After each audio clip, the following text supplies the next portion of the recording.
My best friend's TikTok blew up overnight, and I was the only one who knew the ugly truth behind her viral fame. Lila's video, her dancing in a glittery crop top, tossing cash like confetti, had hit 2 million views by morning. But those crisp $100 bills weren't hers, and the story behind them wasn't glamorous, it was illegal. We'd been inseparable since middle school. Lila and I sharing secrets over late-night pizza and dreaming of escaping our small town. She was the spark, always chasing the next big thing, while I was the steady one, the voice of reason. But reason doesn't get you followers, and Lila craved the spotlight. By senior year, she was obsessed with TikTok, filming every moment, chasing trends, and begging me to join her videos. I'd laugh, roll my eyes, and say, "Lila, I'm not cut out for your influencer life." She'd just wink and say, "You'll thank me when we're famous." Then came the summer after graduation, when everything changed. Lila started acting strange new clothes, late-night disappearances, and cryptic texts about big moves. I brushed it off at first. She was always dramatic. But one night, she showed up at my house, eyes wild, clutching a duffel bag stuffed with cash. You won't believe this," she whispered, spilling stacks of bills onto my bed. My stomach dropped. "Lila, where did you get this?" I asked, my voice shaking. She laughed, a sharp, nervous sound, and said, "Don't worry, it's just business." Business? That's what she called it. Over the next few weeks, I pieced it together. Lila had gotten mixed up with a shady crew running an underground operation, fake IDs, forged documents. Maybe worse, she wasn't just a bystander, she was in deep, delivering packages, collecting cash, and loving the thrill. I begged her to stop, but she'd just shrug and say, this is my ticket out. I'm not hurting anyone." I wanted to believe her, but the knots in my gut told me otherwise. Then came the TikTok.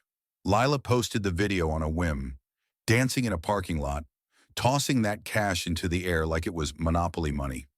The caption read, "Living my best life, money moves." By morning, it was everywhere reposted, stitched, duetted.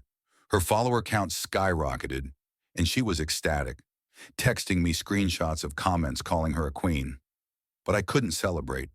Every bill in that video was evidence, a neon sign screaming her guilt. I stared at my phone, heart pounding, knowing I had to confront her. I met her at our usual spot, a rundown diner on the edge of town.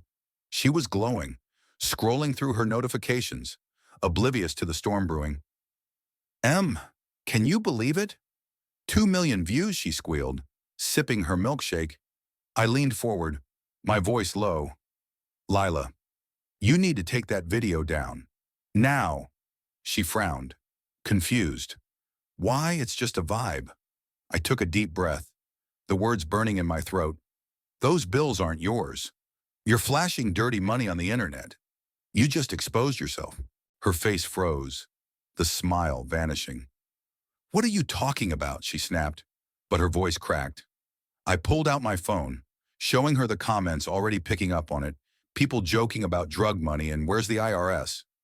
Her eyes widened, and for the first time, I saw fear in her. "You don't get it, she whispered. "This is bigger than me. If I pull it down, they'll know something's up." I pressed, my heart racing. "Who's they?" "Lila. Who are you working for?" She shook her head, tears welling up, and for a moment, she wasn't the confident TikTok star. She was my scared best friend, in over her head. "I didn't mean for it to go this far," she admitted, her voice barely audible. "It was just supposed to be quick cash, but now they won't let me out." The diner felt suffocating, the hum of the jukebox mocking our silence. I wanted to scream, to shake her, to drag her away from this mess. But I also wanted to protect her, like I always had. "We can fix this," I said, though I wasn't sure I believed it. "But you have to stop. Delete the video, cut ties, and we'll figure out the rest." She laughed bitterly. wiping her eyes. You think it's that easy? You don't know these people. The next few days were a blur. Lila refused to take the video down, convinced it would draw more suspicion. Her TikTok kept growing, each new post more reckless than the last, flaunting designer bags, cryptic captions about hustling. I watched her spiral, torn between loyalty and the growing dread that she was digging her own grave. I started digging too, scrolling through her followers, looking for clues about who they were.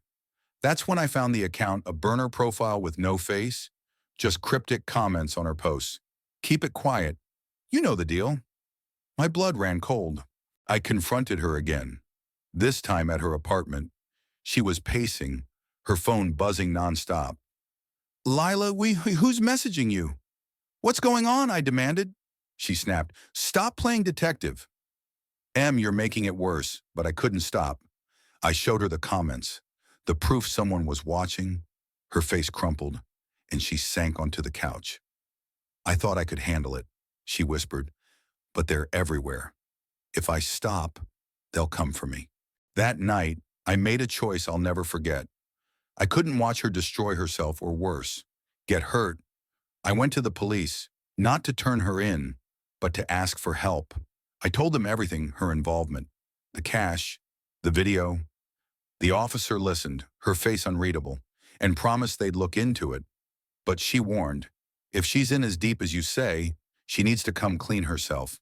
Telling Lila was the hardest thing I've ever done. I went to her place, my hands shaking as I knocked. When she opened the door, she looked like a ghost, pale, eyes red from crying. What did you do? She asked, her voice breaking as I told her about the police. She screamed, called me a traitor, said I'd ruined her life. You were supposed to be my friend. She sobbed, slamming the door. For weeks, I didn't hear from her. The video stayed up, racking up views, but Lila stopped posting. I checked her account obsessively, terrified I'd see her face on the news instead. Then, one night, my phone lit up with a text, meet me at the diner. Please. When I got there, Lila was in a booth, her hoodie pulled tight. She looked different, smaller, like the weight of her choices had finally sunk in. I turned myself in, she said quietly. Told them everything. They're giving me a deal if I testify. My heart stopped. Lila, why didn't you tell me? She shrugged, a sad smile tugging at her lips. I was ashamed. You were right. I was in too deep. She explained how the police had been watching her business partners for months. Her video had tipped them off, and my report filled in the gaps. Lila wasn't off the hook. She'd face charges, maybe even time, but she was safe, and that was enough for now. We sat in silence, the diner's fluorescent lights buzzing above us. I'm sorry, she whispered, for dragging you into this. I reached for her hand, squeezing it. You're still my best friend, I said. We'll get through this. Lila's TikTok is gone now, her account deleted. The fame she chased vanished as quickly as it came.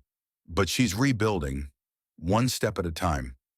I think about that video sometimes, how it almost destroyed her, and how close I came to losing her.